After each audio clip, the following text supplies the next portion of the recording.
I'm Lauren Kelly. And I'm Chelsea Beers, and you are listening to... It's ApPARENT. Because for some people, it's just not obvious. A weekly podcast where we discuss and laugh about parenting, all the joys and sorrows, and all the special parts of us that died as individuals while drinking booze. Cheers!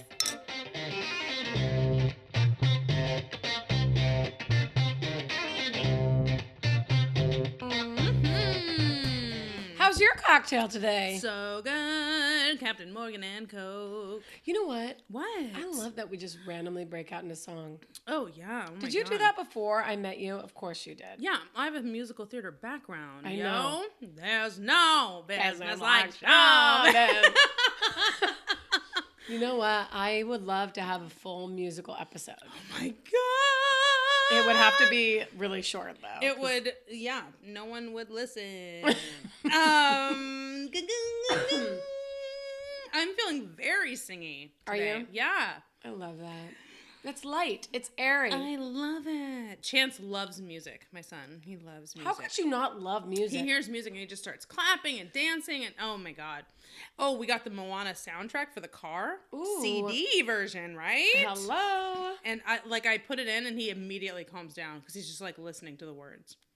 And he actually knows what they're doing in the film when the song plays in the car. How do you know that? Because there's a part where they're measuring the stars with their hands. Yes, I remember. Up to the sky. When he hears that part in the song, he does that in his car seat. Dorm. He's a genius! You know what's really funny? Danilo never knew or listened to the words of songs until he met me. I made him a mix CD when we first started dating when he drove back home from LA. Oh, I love And I was that. like, listen to the words. And he's like, what do you mean? And I'm like, songs, they have words. And normally they say something. And he's like, oh, I never noticed that. Okay, I'm an avid karaoke singer. Yeah, I know. don't know if you know this about me. We posted on the show all of your winnings, trophies. Right. I am an award-winning karaoke singer. And KJ. It's true. I was a KJ for like 15 plus years. So anyway, I'm an avid karaoke singer, but I would sing with a lot of people who would only sing songs karaoke-wise that like was pertinent to what was happening in their lives, or they would sing a song like dedicated to a person because those lyrics meant something to how they were feeling towards this person, and then they would look the person in the eye while singing, and That's I'm like, creepy. I can't do that.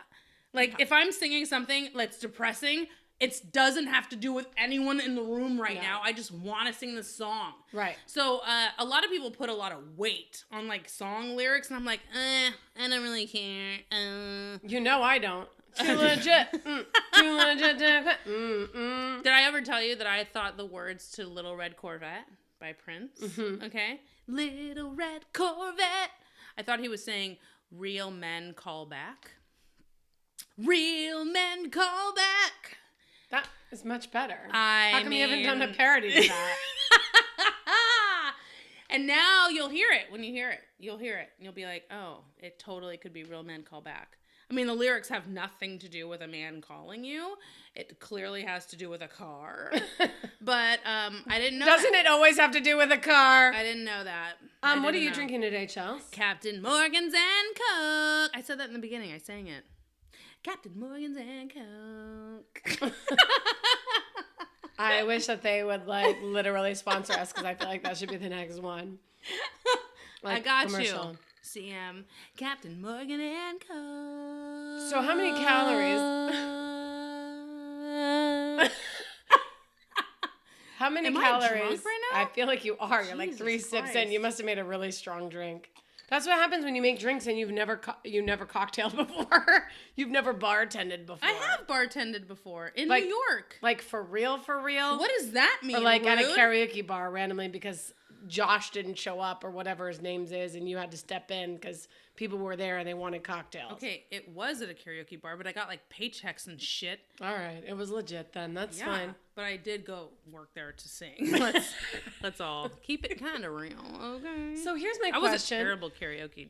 No, I was a terrible bartender, but I would sing behind the bar and we would get mad tips. Oh, I bet. Oh my God. I we would bet. sing like Broadway songs from Rent. Like we would do duets, like me and the male bartender. Oh, that's and then fun. we would get so many people just around the bar, just like giving us money as tips. And they would get like super, super into it. Favorite Rent song? Go.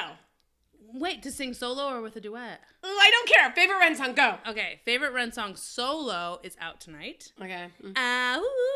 Because the gay men love yeah. it. But I like singing Seasons of Love because I love singing that like high part where I just like get to like belt my brains out.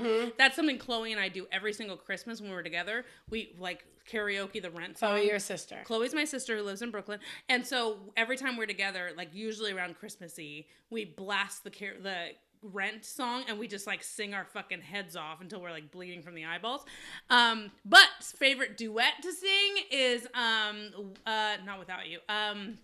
Oh no! Take me, baby, or leave me. Ooh. That's mine. Oh, I love it. I love it. I love it. Because it's the lesbian song. No, that's not why I love it. Not that I have issue with lesbianism. It's fine. Because It's okay. I don't mind. It's okay. One day I kissed a girl and I liked it, but Did she have cherry chapstick? no. No, I don't think so. I had to really think back. It's been a while. No. Oh, Another Day. That's the yeah. male female duet. Another Day. Rent. So good. Rent is so good. It's so good. And it's so easy to mess up. God, it's so easy to mess Aren't they up. all easy to mess up, though? Well, yeah, totally. I saw it was Broadway revived it while I was there, like 2013. They revived it, and this guy got on stage and sang that first song that he sings with the guitar. Damn it, I can't remember what it was. But it's so iconic and so well known, especially to like theater buffs.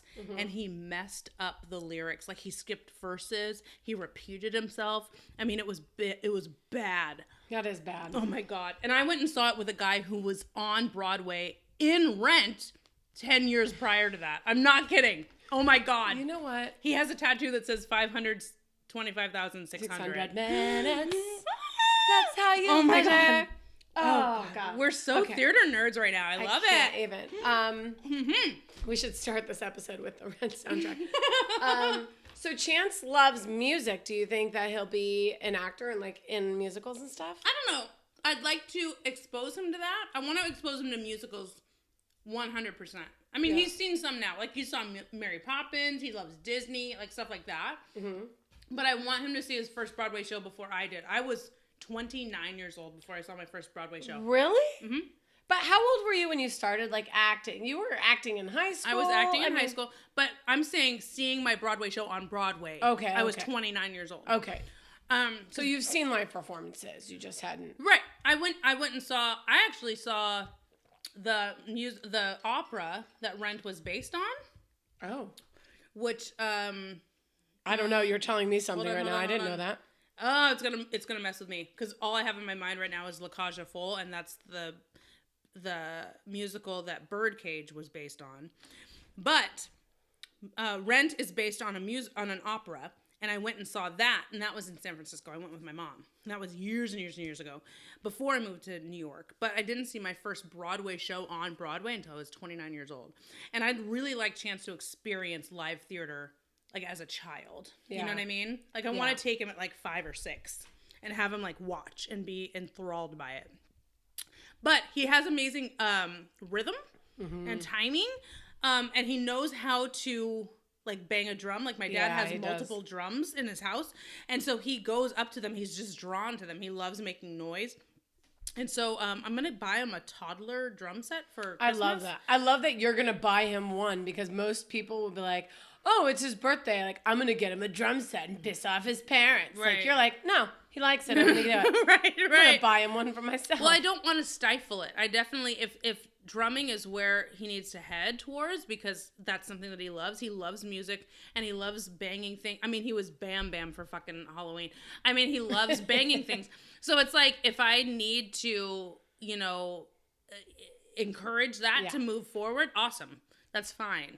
He's loud anyway. You know what I mean? A drum set's just gonna...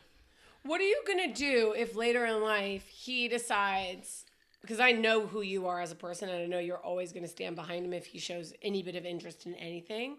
What are you going to do if he does the thing that most kids do now, which is never follow through with any decision they make? Like when we were growing up, for example, if we chose to do something, we had to finish it. We could decide not to do it after it was done. Mm-hmm. Give me an example. Okay, let's say we signed up for a sport. Yes. Which we didn't, but let's say we did. No, I totally did. Oh, did you? Okay. I played volleyball, I played basketball, I played softball. Okay, I played all these things throughout middle school, high school, like all of them. Okay, cool. So if you started playing volleyball. Yes. And, the third week in, you decided you didn't like it, and your best friend, Samantha, decided to quit, and you didn't want to do it anymore.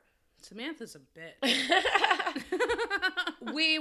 I wasn't allowed to quit. Like my mom instilled in me, you make a commitment, like you follow through with it. Oh yeah. Once it's done. I had that for sure, 100%. Once it's done, yes. If the season's done and I decide I never want to do it again, so be it. Same. If I audition for a show, then I have to follow it through 110%. That was something I had to teach my kids. They never did that before me. Mm-hmm. And a lot of their friends, as soon as the going gets tough, they just stop.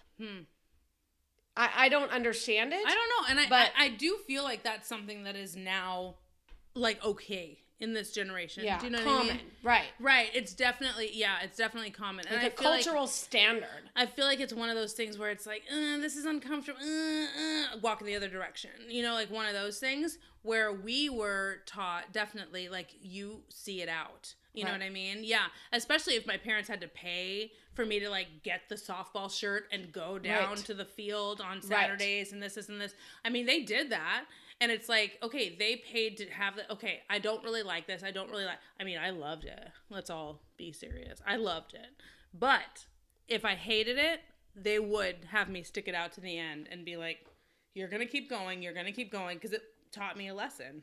Well, and I think that it definitely rounded us as, like, human beings, to follow we don't quit through. Now. Why do we choose we follow through the careers that we've chosen? They're not Jesus easy. Christ. Because we don't give up. Right. Yeah, of course. But what are you going to do if Chance gives up? Or wants to give up? But see, I don't think that, I mean, he's not going to grow up knowing that that's an option. Do you know what I mean? I do. So it's like, at least on my end, I mean, I don't think that... My mom said that. She said that when we got together recently. She said, because she was a single mom for a really long time. Right. Before my dad now came into my life. But she said that, she had to leave for work super early, and we got ourselves up and we got ourselves to school, and she never got a phone call saying we were late or anything like that. And she asked, well, why is that? Why did you guys do that? And I told her, I didn't think there was another option. You didn't really give me any other option. It was, this is what you need to do. This is what is expected. And that is it. Right. There wasn't an option to be late. Right. There wasn't there wasn't an option to just like, I won't go. Right. That's not a thing. Right. You know what I mean? I have a friend now. I don't want to say who it is, but I have a friend now who, her son is in senior year. Mm-hmm. Right. And despises going to school. Hates going to school. I get it. Right? Yeah. And so for his junior year of high school, he was homeschooled and did like the online homeschooling. Does he hate school because of academics, or does he hate school because of the people there? I think it's a mixture. I think it's a combination because he can't focus on the school because of the people. Yeah. But then like the people also kind of distract him from doing the work. Like I think it's kind of a mixed bag. But so for the junior year, he was homeschooled, right, and doing like the online classes so that and the parents can track it just like you can with your kids. The summer school stuff. Right. So you could track it. But they were finding that what he was doing was just staying at home all day, sleeping until maybe 4 or 5 p.m. and then getting up and getting all of his work done in like an hour and then going back to bed. And it was like he wasn't doing anything, right? Yeah, that could lead to major depression, right. I think. So then they were like, you know what, this is done. You're going to go to school for your senior year. So he went to school for his senior year, and then she kept getting calls that he just wasn't there. And he just cut out. He would go to school and then walk off and just leave. And it's like he didn't want to. So now he's back doing the online stuff because he would not stay in school. But to me, that was never an option. It was like, oh, I'm at school. This is my job right now. You never cut class? No. You were such a goody-goody. I cut class. I cut class with my friend Lori, and we would go to IHOP. That's what you cut class to do? Oh, yeah. I you know what else? I didn't do my homework when I got a job because I had work, and I went to work. Like, I didn't do my homework because I went to work. Mama went to work. Yeah. I mean, I think I can I think I can count on one hand how many times I cut class. And I think it was all in my senior year. Yeah, I was on time and stuff. Because I knew I was gonna graduate. Like, I was okay. I got really good grades. You know, I was a really good kid. But I never was late or tardy, you know, or anything like that. I never was sick. If I was sick, I was at school. My mom, that was another thing. It's like, get through school, you can come home and sleep all day if you want. My mom did the same thing. I do it at work now too. You know, you go to work, you keep your germs yourself and get through it, and you know, push through. But yeah, I don't know, and that might just be a personality thing, because I don't know if it's how you're raised, because Danilo was very much the same as me, where he's, you know, he's sick right now and he's at work. And he's been sick. I mean, he was sick last night, and I had to talk with the boys because I got home from work late and Danilo had made this amazing dinner. And I'm like, boys, do you not realize that Dad's sick? And they're like, yeah, we did. And I said, so you guys are both just in there on your computers and neither one of you even offered to help with dinner? And I'm like, that's not okay. We're a family here. Dad's sick. Like, you guys can make food. If anything, make food for the family or ask if you can help. Right. But it's also Danilo's thing. He's got to ask the boys for help. Right. I mean, it's kind of silly too not to do that. But whatever. I just feel like that's kind of a cultural standard now that kind of happens. And I know it's been really rough for me to handle. And, you know, one of the things I say with the boys with school, you don't like it, you got to get through it. Yeah, for sure. If you don't want to do higher education from high school, so be it. I hope that you do. But, you know, Danilo didn't and neither did their mom. So I don't know if they have any drive to. So if they don't want to do it, fine. Right, but you got to finish high school and you got to have a plan. Right. Yeah.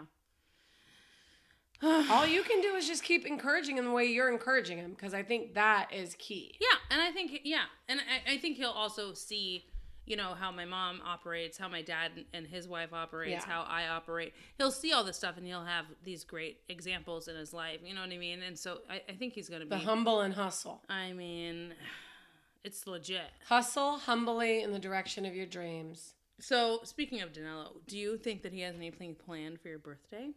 No. Shut up. Really? No. Lauren's birthday is on November 10th, everybody.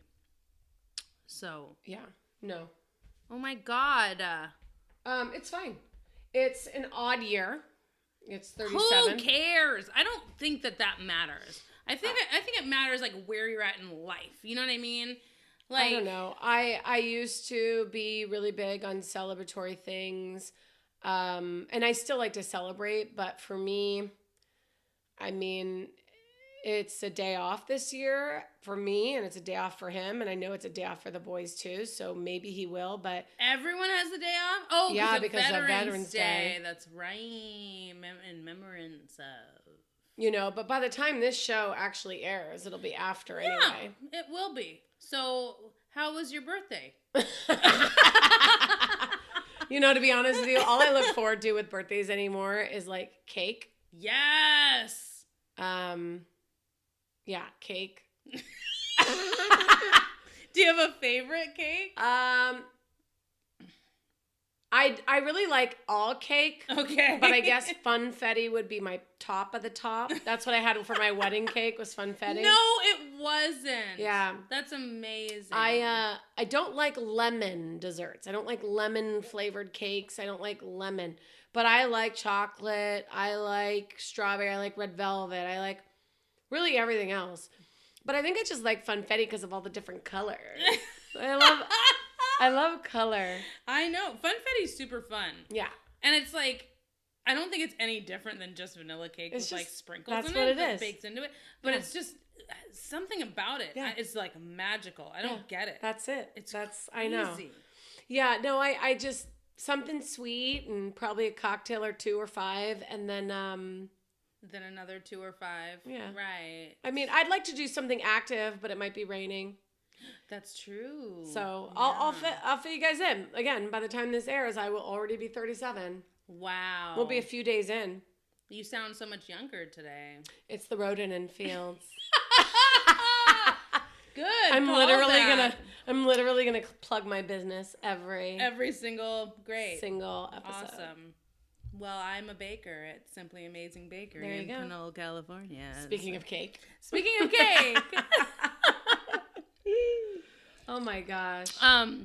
So getting slightly serious for a second. My dad just recently had a heart attack and had to have a triple bypass surgery. Oh my goodness. Right. So, I've been at the hospital for, a few days, the last, few days of my life, I've been at the hospital. But he's at the top hospital that deals with heart issues and heart, situations. That's good. Which is great. And he also was a lot stronger than a lot of the heart patients are that this hospital sees. Because of his age? Because of... I don't know. I have no idea. He actually had a heart attack and didn't know that he had one. It happened on Halloween night, and he had a heart attack. But it was so small that he just kind of felt dizzy, and he needed to sit down. And the doctor was like, "Yeah, that was probably your heart attack." And it was like, it was just really hard to imagine that he had one and didn't know it. You know what I mean? Because he actually got up the next morning and went to work. And his wife texted him and was like, "Did you call the advice nurse? Did you call the advice nurse? Hello, did you call the advice nurse?" And when he did and explained the situation, she said, "Go to the hospital immediately." Went to the hospital, and then the doctors took his blood.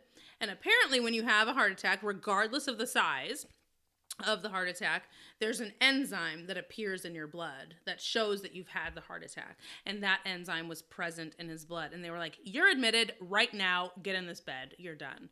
So got in the bed, and he was just going to go and have an angioplasty where a stent is put in and apparently helps open up the blockages and blah, blah, blah.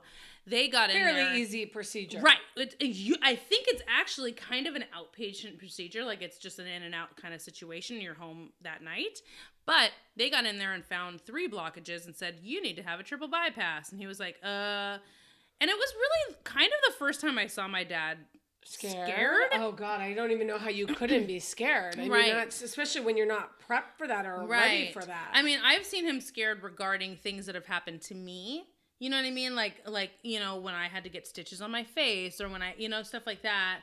When I was in labor and he was nervous, or you know what I mean? Like stuff like that. I saw him, kind of in that nervous state. But to see him scared, like for himself, that was something completely new for me. And now I have, the opportunity to teach Chance about what happens when somebody is sick, and so it's like, that's something to me that's actually, I'm a little nervous. We've FaceTimed a couple times, so he's seen Grandpa in the hospital, and I've explained to him, Chance is 18 months old, and so I know that he understands what I'm saying, but I don't know how much is actually sinking in. And I tell him, Grandpa is sick. He's at the hospital. He'll be home soon.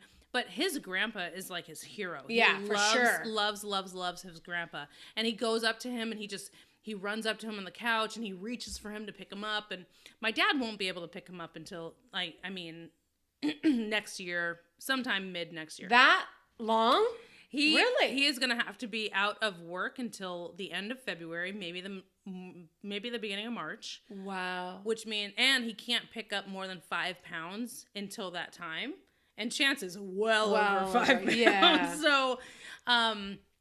So he can't even pick up his grandson until spring of next year. And so it's just it's a lot on my heart right now, because I, not only do I want the absolute best for my dad, and I'm praying for my dad every single day, but it's also how do you explain this to someone so little who doesn't understand sickness or illness, or, will they be okay and get well soon? And you know what I mean? It's a hard position, because you don't want to disrespect the illness that they have. You don't want to disrespect them and speak down to them like they're stupid. And it's just this hard thing. Oh, Chelsea, I'm How do you sorry. do that? So, yeah. I mean, I don't know, but what I will say is, you know, like you said, this is the first opportunity with it. So this will be your recall back next time it happens. And Right. I mean, I would assume you would do it the same way you teach your son anything else. Right. Just be consistent and very straightforward and very specific and keep it simple. Yeah. And I explain stuff to him every single day, especially if I like leave him with someone and I'm going to work.